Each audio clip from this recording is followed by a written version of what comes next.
ការពីព្រេងនេះមានប្តីប្រពន្ធក្រីក្រមួយគូរស់នៅក្នុងផ្ទះឈើតូចមួយកណ្ដាលព្រៃព្រឹក្សាដ៏ខៀវស្រងាត់ទោះបីជាពួកគេមានជីវភាពខ្វះខាតប៉ុន្តែពួកគេមានចិត្តសប្បុរសណាស់ដោយសារតែមិនមានកូនសម្រាប់បន្តពូជពង្សថ្ងៃមួយបុរសជាប្តីបានរើសបានកូនសត្វស្កាតូចមួយពីក្នុងព្រៃហើយនាំយកវាមកចិញ្ចឹមបីបាច់ថែរក្សាដោយជាកូនបង្កើតរបស់ខ្លួនអញ្ចឹងសត្វស្កានោះក៏ធំដឹងក្តីឡើងដោយក្តីស្រឡាញ់វារហ័សរហួននិងស្មោះត្រង់បំផុតចំពោះម្ចាស់របស់វាច្រើនឆ្នាំកន្លងទៅក្តីស្រមៃរបស់ប្តីប្រពន្ធនោះក៏បានសម្រេចគឺពួកគេទទួលបានបុត្រាម្នាក់ដ៏គួរឲ្យស្រឡាញ់សត្វស្កាមិនដែលច្រណែននឹងទារកនោះឡើយផ្ទុយទៅវិញវាបែរជាដរតួជាអ្នកការពារដ៏រឹងម្នាក់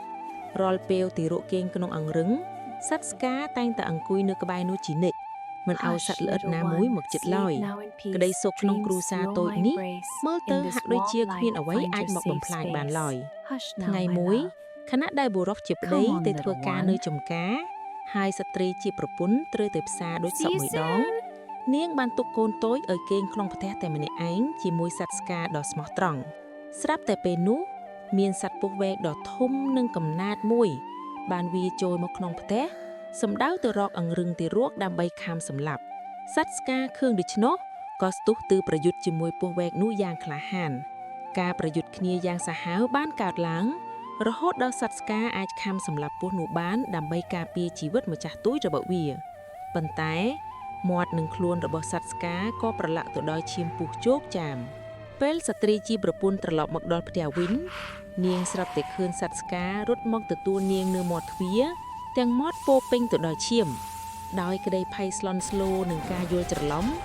នាងគិតថាសត្វស្កានេះបានខំសម្លាប់កូនរបស់នាងបាត់ទៅហើយដោយកំភឹងបាំងមុខនាងក៏យកដំបងឈើយ៉ាងធំ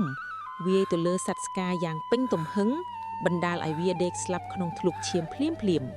នាងក៏ប្រញាប់រត់ចូលទៅក្នុងផ្ទះទាំងទឹកភ្នែកប៉ុន្តែអ្វីដែលនាងបានឃើញគឺកូនប្រុសរបស់នាងកំពុងលក់យ៉ាងស្រួល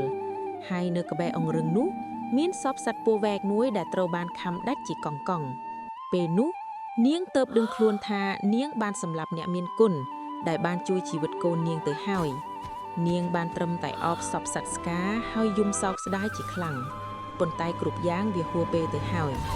រឿងនេះបានបន្សល់នៅមេរៀនមួយថាមុននឹងសម្រេចចិត្តធ្វើអ្វីមួយត្រូវពិចារណាឲ្យបានច្បាស់លាស់កុំធ្វើតាមកំហឹងមួយឆាវដែលនាំឲ្យមានការសោកស្ដាយអស់មួយជីវិត